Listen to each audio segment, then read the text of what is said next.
in this video we are going to discuss three things. Number one, क्या life insurance sector right now India में एक अच्छा sector है as an investor invest करने के लिए हमारा पैसा. Second thing we are going to discuss that if yes क्यों जो लाइफ इंश्योरेंस कंपनीज है वो बहुत अच्छे से इन्वेस्टर्स के पैसों को इन लास्ट 3 to 5 years में अच्छे से ग्रो नहीं किया है. And the third thing we are going to discuss is that how I am investing my money in the life insurance sector. So let's get started. So अगर हम देखें Indian stock market में 5 major companies listed है life insurance sector में. Number 1 is HDFC life, number 2 is ICICI Prudential Life Insurance, number 3 is SBI Life, number 4 is Max Life जो Max Health Financial Service करके company है. वो Max Life में 80% के आसपास own करती है. सो ये कंपनी हो जाती है. And the fifth one is government company which is LIC. सो ये 5 कंपनीज लिस्टेड है इंडियन स्टॉक मार्केट में लाइफ इंश्योरेंस सेक्टर में. एंड यहाँ पर इन सारी कंपनीज के बारे में बात करने से पहले I want to discuss about the life insurance industry in detail. So यहाँ पर अगर हम देखें इंडिया में life insurance penetration is really very low. जहाँ पर अगर हम कंपेयर करें हांगकॉन्ग में 19.2% के आसपास है, ताइवान में 14% के आसपास है, सिंगापुर में 7.6% के आसपास है, अगर हम मलेशिया में देखें तो 4% के आसपास है, अगर हम थाईलैंड में देखें तो 3.4% के आसपास है, and in India it's just 3.2%. The second thing जो इस इंडस्ट्री को ग्रो करने में हेल्प करेगी which is per capita income is increasing in India.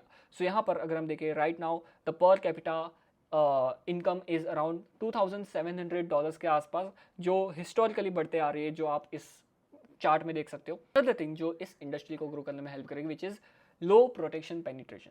तो अगर हम sum assured as percentage of GDP की बात करें तो बाकी सारे ही कंट्रीज से जो डेवलपिंग कंट्रीज है उनसे जो इंडिया का जो ये परसेंटेज है वो बहुत ही ज़्यादा कम है. जहाँ पर सिंगापुर में 332%, जापान में 252%, अगर हम मलेशिया की बात करें तो 153% के आसपास है sum assured as percentage of GDP. And जो इन इंडिया इट्स जस्ट 21% के आसपास. इसके साथ जो प्रोटेक्शन गैप है वो भी बहुत ही ज़्यादा है इंडिया में, एंड ये कम होना चाहिए. By the way in Singapore it's just 0.6%, in Malaysia it's just 0.7%, Thailand it's just 0.9%, and but in India it's 16.5% के आसपास. तो as we can see that as an investor growth opportunity है प्रेजेंट. जो ये सेक्टर है ये मल्टी डिकेडल ग्रोथ अपॉर्चुनिटी हमारे सामने प्रेजेंट करता है. But even though growth opportunity present है फिर भी जो ये लाइफ इंश्योरेंस कंपनीज है वो पैसा क्यों नहीं बना रही है अपने इन्वेस्टर्स के लिए. जहां पर अगर हम देखें सो HDFC लाइफ ने लास्ट 5 साल में सिर्फ 4% CAGR के रिटर्न्स दिए, जो बहुत ही ज़्यादा बेकार है. अगर हम ICICI लाइफ की बात करें लास्ट 5 ईयर्स में कंपनी ने सिर्फ 6%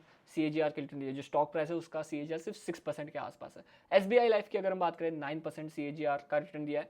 मैक्स लाइफ की अगर हम बात करें तो इसने एक अच्छा रिटर्न दिया है जो है 21% के आसपास. बट इसका एक रीज़न हो जाता है जो हम आगे डिस्कस करेंगे. एंड LIC जिसने 9.85% का रिटर्न दिया है, एंड ये सिर्फ 2022 में ही लिस्ट हुई है.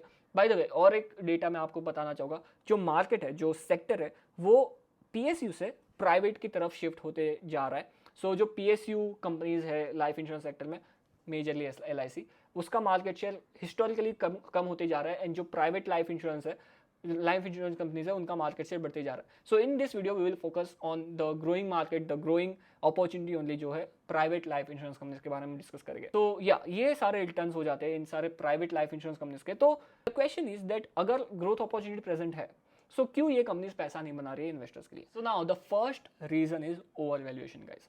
नाउ जब हम लाइफ इंश्योरेंस कंपनीज की बात करते हैं सो नॉर्मली हम मैन्युफैक्चरिंग कंपनीज में हम PE रेशियो देखते हैं, प्राइस टू अर्निंग रेशियो देखते हैं. बट जो लाइफ इंश्योरेंस कंपनीज है वो डिफरेंट है क्योंकि उनका खुद का कोई प्रोडक्ट नहीं है, फिजिकल प्रोडक्ट नहीं है. बैंक की तरह उनके पास एसेट होते हैं, but it's not like that. Bank का सिंपल होता है, जो एसेट है वो जो कंपनीज ने लोन दिया है वो है, एंड जो लायबिलिटी है जो हम कंपनी में को पैसा देते हैं as a saving account, current account में जो पैसा रहता है, जो डिबेंचर से वो पैसा उठाते हैं वो लायबिलिटी हो जाती है. बट इस लाइफ इंश्योरेंस कंपनीज में थोड़ा कॉम्प्लिकेटेड सीन होता है. एंड बिकॉज ऑफ दैट हम बैंक में जो प्राइस टू बुक मल्टीपल देखते हैं वो हम नहीं देख सकते इस इन कंपनीज को वैल्यू करने के लिए. जो मैन्युफैक्चरिंग कंपनी में PE रेशियो देखते हैं वो हम नहीं देख सकते इस कंपनीज को वैल्यू करने के लिए. तो देखे क्या कौन सा ऐसा मैट्रिक है जो बहुत ही अच्छे से एज एन इन्वेस्टर हमें हेल्प कर सकता है लाइफ इंश्योरेंस कंपनीज को वैल्यू करने के लिए. एंड यहाँ पर एक मैट्रिक हो जाता है price to embedded value multiple. यहाँ पर आंसरिंग द क्वेश्चन जो था कि मैक्स लाइफ ने क्यों अच्छा पैसा बना के दिया अपने इन्वेस्टर्स को लास्ट 5 ईयर्स में कंपेयर टू जो बाकी के लाइफ इंश्योरेंस कंपनीज है जैसे कि HDFC life, ICICI life, SBI life. So the thing is that 5 साल पहले मैक्स फाइनेंशियल सर्विस का जो स्टॉक प्राइस था वो बहुत ही सस्ते प्राइस पे ट्रेड कर रहा था.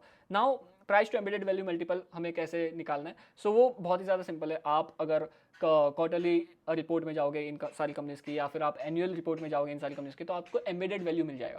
जो कंपनीज खुद देती है। तो इस एम्बेडेड वैल्यू को आपको डिवाइड करना है कंपनी के मार्केट कैपिटलाइजेशन। एम्बेडेड वैल्यू को नीचे रखना है एंड आपको डिवाइड कर लेना है। जो आपके पास मल्टीपल आएगा वो हो जाता है price to embedded value multiple.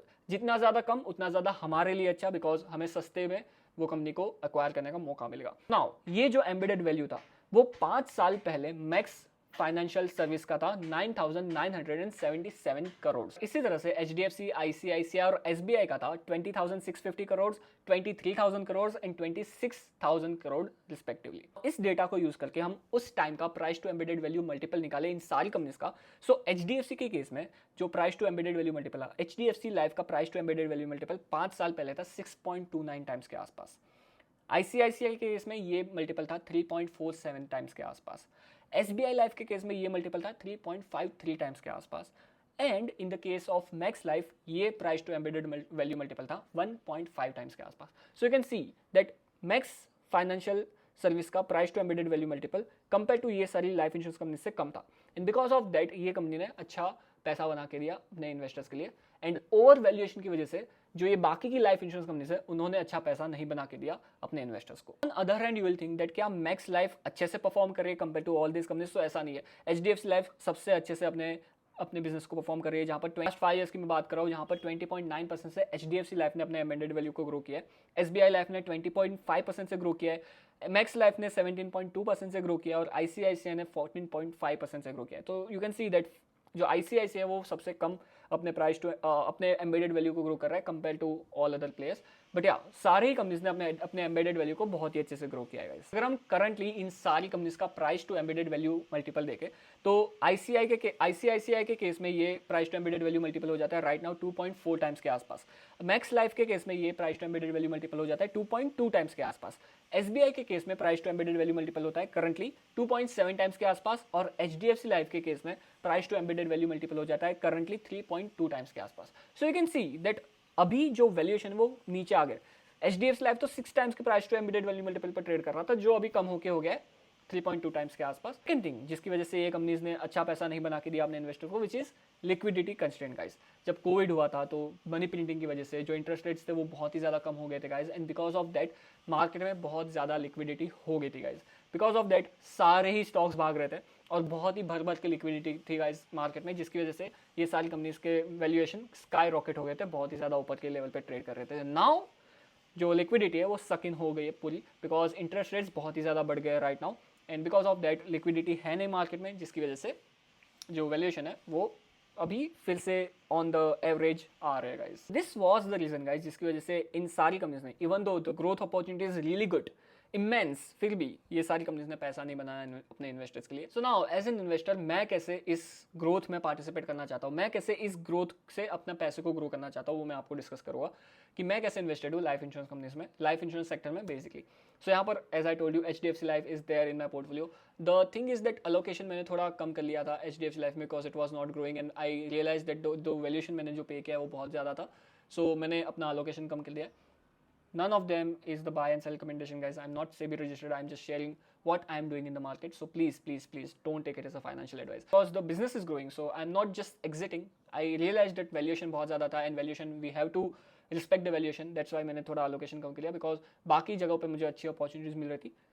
तो HDFC लाइफ इज देयर जिससे मैं ये थीम को प्ले कर रहा हूँ। सेकेंडली कोटक बैंक में भी लाइफ इंश्योरेंस का सेक्टर, लाइफ इंश्योरेंस बिजनेस है, छोटा है, but this is also an indirect way जिससे मैं लाइफ इंश्योरेंस सेक्टर में इन्वेस्टेड हूँ। So Kotak bank is one of my holding. Third thing, I have Policy Bazaar in my portfolio. Now Policy Bazaar is an aggregator जहाँ पर health insurance, life insurance and बाकी सारे insurance की company cell करती है। सो पॉलिसी बाजार एक बहुत ही अच्छा बेनिफिशियरी हो जाता है अगर life insurance sector and health insurance sector grow होता है तो, बिकॉज 94% के आसपास का मार्केट शेयर हो जाता है पॉलिसी बाजार का ऑनलाइन पॉलिसी सोल्ड में। So it's a clear monopoly guys, and अगर life insurance sector and health insurance sector इसी तरह से ग्रो होने वाला है इन द फ्यूचर, जो मुझे लगता है दैट होगा, सो इसका डायरेक्ट बेनिफिशियरी हो जाता है Policybazaar. So that's why I am invested in Policybazaar. Around 1 साल पहले मैंने इन्वेस्ट किया था। Lastly I want to tell you that learning which I want to share with you guys, which is we have to respect the valuation guys. Bajaj finance ने भी last 5 सालों में ज़रा भी रिटर्न्स नहीं बना के लिए, because in the case of Bajaj finance as well, अगर हम प्राइस टू बुक मल्टीपल देखें बजाज फाइनेंस का लास्ट 5 ईयर्स पहले, बजाज फाइनेंस तो 5 साल पहले जो प्राइस टू बुक मल्टीपल था बजाज फाइनेंस का वो अप्रॉक्सीमेटली 13 के आसपास ट्रेड कराता है, 13 के आसपास ट्रेड कराता है। Right now it is trading at the lowest, like decade के lowest price to embedded value multiple पर ट्रेड करा है, विच इज 4.7 टाइम्स, जो कोविड टाइम से भी कम है। सो यहाँ पे भी एक अपॉर्चुनिटी है present, I would say. And Bajaj Finserv में भी लाइफ इंश्योरेंस का डिवीजन आ जाता है। सो you can play this theme by investing in all these companies. Bajaj Finance में भी not a buy and sell recommendation, I'm just giving you the perspective because 5 साल पहले जो वैल्यूएशन था वो बहुत ही ज़्यादा था बजाज फाइनेंस का, दैट्स वाई लास्ट 4 साल में कंपनी ने ज़रा भी पैसा नहीं बना के दिया। Same goes for HDFC life as well, valuation बहुत ज़्यादा हाई था। आई थॉट डेट जो ग्रोथ है वो रहेगी, इसी तरह से ग्रो करती रहेगी, जो किया कंपनी ने, बट वैल्यूएशन मैंने ज़्यादा पे कर दिया था बिकॉज ऑफ दैट, जो मैंने लास्ट 3-4 साल में पैसा नहीं बनाया HDFC लाइफ में। So I want to say that stock market में even though the growth is there, we have to respect the valuation as an investor अगर हमें पैसा बनाना है तो।